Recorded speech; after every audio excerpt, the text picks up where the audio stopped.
Hi, I'm Kathy Callahan Brady, and welcome to In the Trenches. Today we get to interview somebody really special. This is Nicholas Fett with Tellor. I was going to say there's been Yeah, we've changed our names several times while we've a been few with you. times, but that's good. That's really good. Yeah. So, In the Trenches, it is supposed to be a couple of things. One, where I get to thank people. I loved you as a client. You've been phenomenal. I love people who come prepared and do what they say they're going to do, and then they're successful, and you have been. But it also gives us an opportunity to really talk about how hard it is to start a business. So Sure. skip all the glory of how easy it's been for you to raise money and be as successful as you are right now, and let's get to some of the good stuff.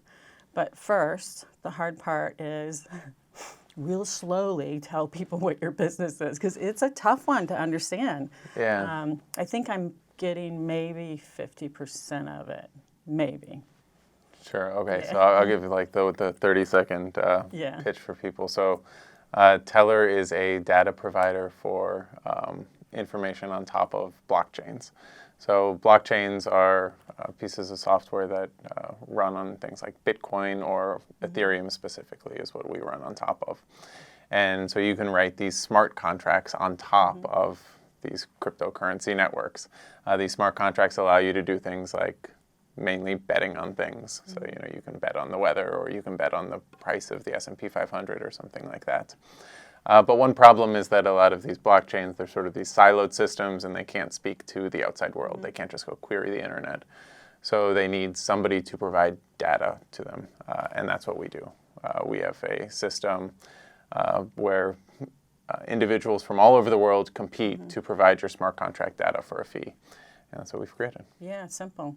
Yeah. So I thought of something actually today, this morning, when you were talking, and I thought back to my university days, and it was always around how do you teach an adult new things, not like a child. A child doesn't really know anything. Adults learn based on something they already know. And it wasn't until you talked about the exchange that I went, it's really that, only we're talking digital in a sense.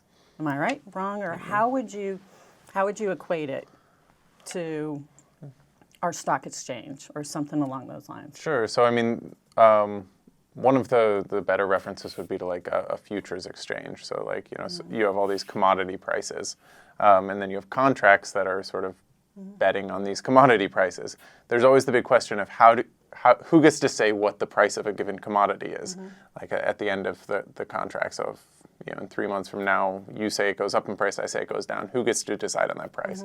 And there's all sorts of things. You can usually you look at like the spot market. So what was the sale of the contract at this exact venue on this exact time? Or usually you have some third party who will provide that data.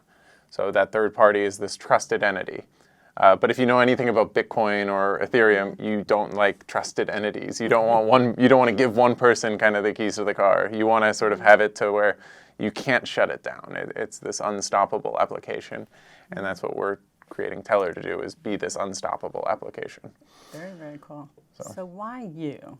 I know some people have looked at you and go, boy, he's really young. How can he possibly know all of this? Yeah, no, so I sort of like fell into it, I guess. But you have a lot of experience. Sure. From before. Yeah, so I got into Bitcoin really early, like right after college, and had sort of been trading it for a long time. And then I actually went to work for the U.S. government. I worked as a regulator at the CFTC. So they regulate derivatives contracts and also cryptocurrencies, which was really nice. And I sort of saw what a lot of people were trying to do in the cryptocurrency space with derivatives. And I saw the opportunity, okay, I can leave and create a truly decentralized derivatives platform. And that's what I did. That was 2 years ago, actually, tomorrow, which is exciting. Yeah, I left my government job. And so I left to start a derivatives platform originally. And one of the problems that you run headfirst into when doing a derivatives problem is, well, how do you get this price? Or how do you figure out what this settlement price is? And so I started creating an internal solution, which was Tellor at the time. And then whenever we started telling people about how we were doing it, they got really excited. And other companies, they're like, we don't care about what you're doing with financial products. Like, what is this internal data providing mechanism that you're using. And that's really whenever that sort of took a life of its own, and we did like a small pivot to just focusing solely on that. Right. Well, that was a great idea. Yeah, well, we'll see. We'll see. Right. All this could change next week, though, right? Yeah, you know, that's Yeah. it's always how it goes. You just sort of, I've been rolling with the punches as the time comes on. Yeah, I get that. I'm always worrying about how much runway is out there. Yeah, like I like to joke that, you know, like whenever I left my government job like 2 years ago, we did a small family friends round, and then like right whenever you're out of money, then we got a big grant. Right. We got a nice research grant from the Ethereum Foundation, and that was really exciting. And then right when we were just about out of money, we got an investment. And then right when we were out of money again, we got an investment. And it seems like as soon as I like start filling out my resume for applying for other jobs, then everything like sort of happens again, and you know you get some more runway, and usually it's like longer runway, bigger, more exciting. But yeah, it seems like for whatever reason it always just goes down to like the last minute, and I don't know if maybe we're like something changed psychologically in you that you have to go out and get and the make money. it happen. Yes, I don't know. So how do you deal with the emotional roller coaster? Because I actually had somebody say to me, God, these people are moody. Not you, but just entrepreneurs. And I went, well, yeah, Sure. it's this up and down. 1 minute you're going to get invested in. Next minute, can I pay my employees? And next minute you're on, sky high. Yeah, I don't know. I'm probably not the correct person to ask this question to. You always seem like you're even keeled, happy. Yeah, I mean, so I haven't seen that with you at all. No, you can definitely get stressed, and you try your best just to like you not take it out on family or on your employees. Like especially like whenever you're like working, you work 12 hours a day, or you're up until 2 in the morning, like doing some project, and then you look at other people and you're like, why aren't you working, and why are you sleeping? So I try and do my best not to sort of take it out on them, and yeah, I mean, it's definitely been a lot of growth for me, because this is really my first time like actually having employees and having people who sort of are looking up to you, and sort of, so I've been relying on a lot of some of the mentors just to how do you sort of give them something that they need, because we're obviously not like paying you fair market wages at the moment. So like how do you like how are you allowing them to grow too? And usually, luckily, like I found a really great team. Yeah. So like having people that you can sort of rely on and like get things done is really nice. You enjoy being with. Yeah, which is I think that's probably key is just people that you can trust to do things. And that's, so is this your first company? yeah, I mean, well, the Right. the amalgamations of companies that have been the last 2 years. This is my first company. So if you were to do it over again, you would? Yeah, definitely. Yeah. Because I think there's just a lot of things that, you can read a whole lot of books on entrepreneurship and starting your company, but you just don't realize. Yeah. You don't realize like how hard it is to raise money or like what they exactly want. You don't realize, like probably for the first 6 months of our business before we got the Fitzy office, I was just working out of my house. Like it was just me working out of my house, and that was like its own challenge. Yeah. So there's a lot of things like you just don't realize kind of all that you need to do until you actually do it. Yeah.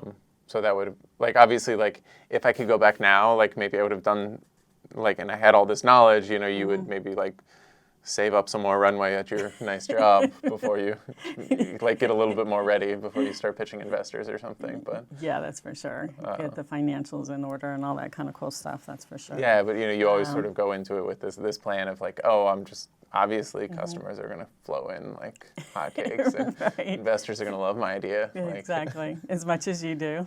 Yes. Yeah, and you're sort of deluded to think, that you're just going to be this instant success, and then it sort of takes time. So. Yeah, that's for sure. So who has been like a mentor? What kind of lessons have you learned? What would you want to leave people with in terms of books or quotes, or I don't know? I don't know. What's one of your books that's been like a go-to for you? I mean, there's always like if you want a crypto book, you can go read Cryptonomicon. That's a really good one. Sounds like a really good sleeping aid for me. It's kind of about theory of money, things like that. That's a really good one. But I would enjoy. That's a good read. And then, but one that I actually just finished like 6 months ago was Sapiens. It was a good book all just about kind of our biology from prehistory to now, and just how, everything in biology and how to think about people and human interactions. And it was a really good book, just that it sort of opened up your mind to, that there isn't anything, that these hard and set rules about how we interact with people, and like what people are trying to do, like from a biological standpoint. We're all just trying to survive, and I definitely would recommend that one. Oh, that sounds really good. I have it in my office. You can come grab it. Okay. Yeah, the problem with this thing is I love to read. I'm really a bookaholic. But if I interview 4 people, now I've got 4 new books that I need to read during the month. I'm like, wow. Yeah, and I mean, like, I try and read a lot of business books too, but then, a lot of the business books tend to be very sort of narrow-minded from that one person's experience Exactly. in the world. And, you read a book on marketing from 1980, and you're just like, this is... And it's from it's cool, 1980, right? But it's right. You recommending me this book is probably not applicable too much anymore. Probably not. So there's certain pieces that I'm sure you can take out of any book, but things just change so fast. Yeah, and the other thing is, we were hearing it this morning in the advisory board where they were talking about everything takes longer. We all know that, but it's not until you experience it. And like we all know that it's hard to raise money, but you don't really know until you're in the game. We know it's hard to build a partnership. We were talking about that. But it's not until you're in the game and you're working with them that you're going to know really what it's like. So you just got to get off the bleachers and into the field. Yeah. And you did. Yeah, well, I mean, there was one quote that was something like that, like, the first step to a successful company is being irrational enough to think that you can start a successful company. Exactly. Exactly. So, just like that whole idea of, everything's like still just like such a crapshoot, and hopefully you can get lucky really early on. That's for sure. Well, if people want to know more about cryptocurrency, is there someplace, what would you recommend? Other than you've got meetups, though, too. Yeah, so we do the Frederick Cryptocurrency meetup, which is really good. The big thing I say is just go buy some, like seriously. So okay, so where are they going to buy some? Usually I tell people like Coinbase.com. You can buy $1 worth, like just to learn. Just to learn, like put your money where your mouth is. You go buy $2 worth and try and transfer it to one of your friends, and just see like what are the difficulties now. Is it cool? Is it better than money? Is it not better than money? There's a lot of websites. You can go buy, like there's a few restaurants in DC now, I know that take Bitcoin, so you can go pay for a meal in Bitcoin, which is always cool. That's pretty cool. Yeah, so just like trying those things out, and that's always the best way to learn. And like, I mean, if you want to do, like, if you're an academic or something, you want to learn about the cryptography behind it, that's different. But if you just want to do it, just go do it. Okay, that sounds like fun. So I love that we don't have to follow a script and we can just go with it. Any guesses what you think the future of money is going to be? Are we all going to be walking around with, well, I never have cash, but what happens to the cash in the future? Yeah, well, I mean, the cash thing, it might go away just because now that's like what Bitcoin is it's sort of this digital cash. Yeah. But the cool thing I think about like cryptocurrencies is it's bringing back this idea of sort of local currencies, because you had this big push for the longest time, like, the European Union, everyone's going to get under one currency and it's going to be more efficient. And then cryptocurrencies are just completely breaking that apart. So this was, I was actually into this, I was a big libertarian in the early 2000s, like before cryptocurrencies, and the idea of libertarians is you want local currencies. So if you didn't know, Baltimore actually has the B note. It's a local Baltimore currency that you can use. And there's a lot of benefits to actually having local currencies, because then you support kind of local activity. And I think cryptocurrencies are really going to promote more local currencies, and not even local in the sense of physical locations, but within certain ideas. So like a FTSE currency, or you could have like a Facebook currency, and they'll all have their own certain pieces, and you can print money for certain things. Like it's not, now for the US dollar, we print money because the banks want to print money or the Federal Reserve wants to, but you can actually put that in the hands of other people. That's pretty cool. That'll be the future of money in my eyes. Well, we'll see in 10 years what happens there. But thank you. This was fun. You're speaking quite a bit in terms of, you're doing a lot in terms of teaching. So you've got a couple coming up here. Yeah, so we're going to Philadelphia this weekend, Coinvention, and then we'll be out in Japan at DevCon, which is in Osaka, which is going to be fun. And then, we also have a few podcasts and AMAs coming up online too, Okay. which we can post. Okay, well, we can post all of those so people can check it out. Cool. Well, thanks for coming in. I appreciate it. I know you're busy. Awesome.